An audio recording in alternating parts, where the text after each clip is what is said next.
Hey, what's up everybody? The Jack Nerd here, bringing another video for you, and I'm pretty sure most of you are asking, where are the stop motions? Why haven't you done any? I either have creative block or whatever. I have fucking no clue, an idea right now.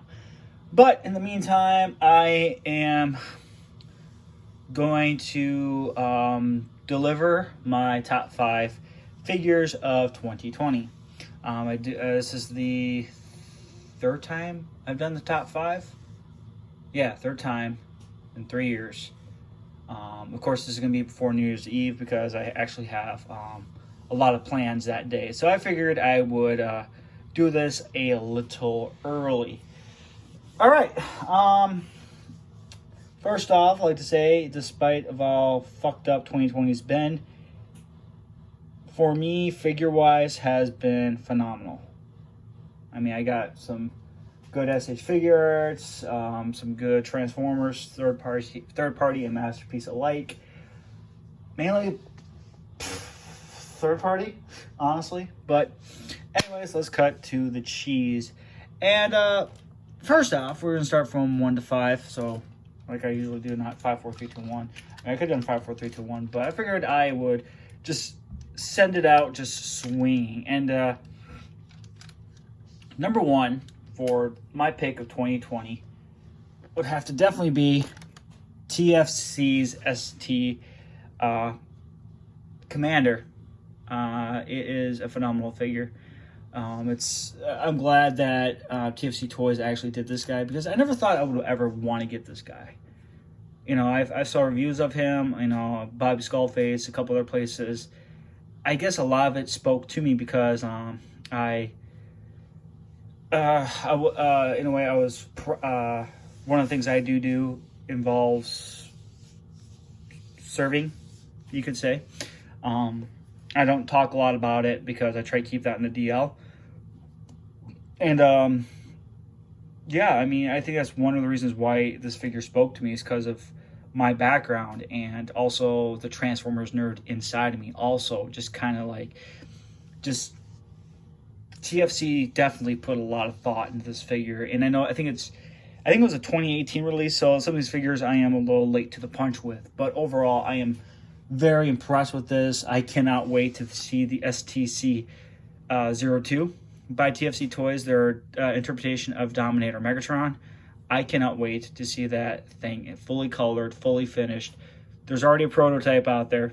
I understand there's probably going to be some tweaking, because I remember before I purchased him, I went through the history, the build, that the figure is based off of Don Figueroa's concept art. And that's one thing that should happen more often, is Transformers being based off concept art, because there's a lot of good ideas, and this is definitely one of them. And it's just a great figure, great posability, excellent quality, engineering wise is top notch. That's why I took number 1 slot of 2020. Great figure, fun to pose, awesome pictures, and those ratchet joints. Fucking magical. All right, for number 2, it was, I mean, originally one of the figures that I purchased before I got the TFC Commander. For number 2, it's a toss-up. It really is. I'll definitely, for number 2, I would have to go with, I'd have to say Fans Toys Phoenix. I really like this figure a lot. I mean, for the price I paid for it, it was well worth it. The feel, the heft, just the presence of this massive figure is just awesome. The quality is great. I think he took one hard tumble and he still keeps on kicking. And just to think, I was going to pick between him. I was thinking of getting the Doc of Toys Kronos. I'm actually glad I went with this route, because it is an immaculate figure and it's suitable for a third-party masterpiece collection, definitely. Not much to really talk about him, but he is a good figure. I like him a lot. A lot. No, I'm kidding. Number 3, I would have to go with the Iron Trans Masterpiece third party Starblade, aka Starsaber. There are positives to this figure. I like the look, the posability,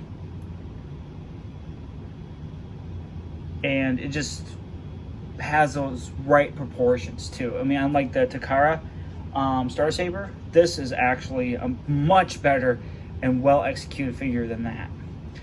The one thing it feels like that's missing is ratchet joints.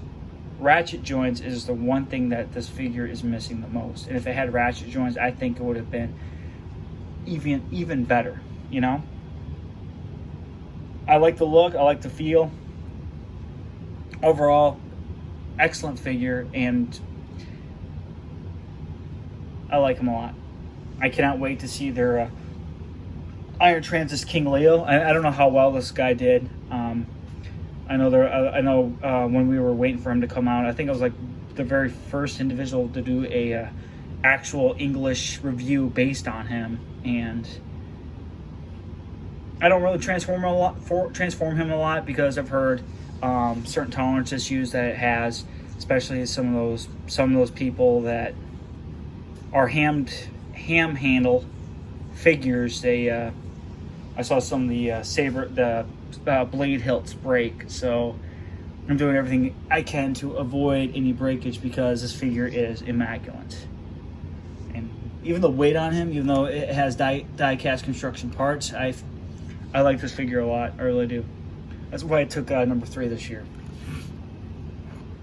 I think that's the one figure in my collection. That's the top 5 of 2020. That's the most newest or the most recent. For number 4, I never thought I would actually get into some of the third party and Masterpiece figures due to the 3rd season or the 86 movie. But here we have Fans Toys Sovereign for number 4. Great figure, just looks great, especially when he's with Megatron. You know, I think it feels like that. It feels like it came full circle when I got Galvatron for the Generation 1 collection. Just great figure. The guy that hooked me up with him, and I give him mad props, mad respect. And this would have been my third. This guy would be my 3rd Fans Toys, because the first one would be Quake Wave. I don't really have a lot of Fans Toys in my collection because I like to be unique. I like to be other than everybody else when it comes to my collection. I'll have to do another collection update video because there are some things that actually kind of changed in my collection, and there are bigger changes even that are going to come in the next year. But yeah, I mean, it looks good, feels good. I definitely transformed him wrong when I was doing that recreation from the 86 movie, as you can tell by his back. But overall, I mean, it's a good figure. It really is. I mean, if anyone, I know there's the DX9, Galvatron, and Open and Play's version of Galvatron. So I know there's those two figures, and including him. But this is definitely the best one on the market. Number 5, I mean, I'd have to say he's kind of I'm not saying he's a throwaway character, but at the same time, you know, I do like how it looks. Haven't really transformed him yet. I definitely got to sit down and transform him too. But look-wise and how I think it looks and just feels in general, I'd have to go with the X-Transbots Elagos. I like it. Good looking figure. And I mean, it just looks good. A very good friend of mine hooked me up with him for a really good price, and yeah, it's just a good figure. It really is. I haven't really transformed it too much. I would really have to sit down and transform it. But overall, I mean, great looking figure. Before we cut off here, hold on a second.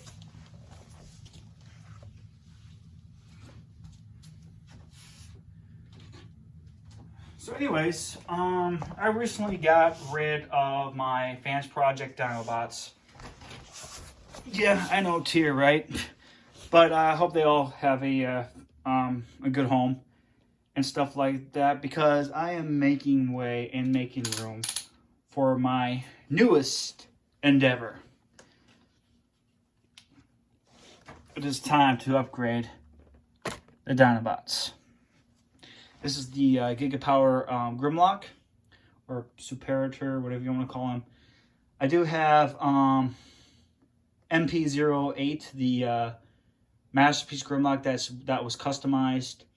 I'm going to keep him around because I put a lot of work into him. I still have Slash from the Fans Project, so that's like the only, and then now him. Swoop should be here hopefully the 29th. Hopefully, knock on wood. But overall, this is my next endeavor, is to collect the Gigapower Dinobots. That just shows that of what I'm going to be starting in 2021. I already got the other 3 pre-ordered. I bought him and Swoop off eBay. I know, yeah, it's kind of, yeah, I'm not going to go into too many details with that. But overall, I mean, like I said, figure-wise was really good this year, mainly in the Transformers area. I think I say figure-wise, I did pretty well this year too. I don't know if I'm going to do a top 5 of those or what, but I wanted to mainly get the Transformers out of the way, because Transformers, that's why. And most of this was Generation 1 or Generation 1 inspired, except for the TFC Commander. If I were to extend this list any longer, I think MPM Starscream and Ratchet would have been somewhere on this list if I was doing a top 10. But overall, I mean, it was a good year for figures. It really was. I think that was like the only one of the upsides to this year. One of the most major upsides to this year was my girlfriend. I mean, she's been one of the best things that's happened to me in a long time. And another thing that's happened to me that I don't talk much about, I'm glad that I'm able to do what I'm still able to do because of one of the things I had to do to continue to keep doing, if that makes any sense. But overall, from all of us here at Fanboy Studios and the F-Team Podcast, this is the Jack Nerd signing off. Have a happy new year, and May 2021 bring you all much more prosperity and happiness. This is the Jack Nerd signing off.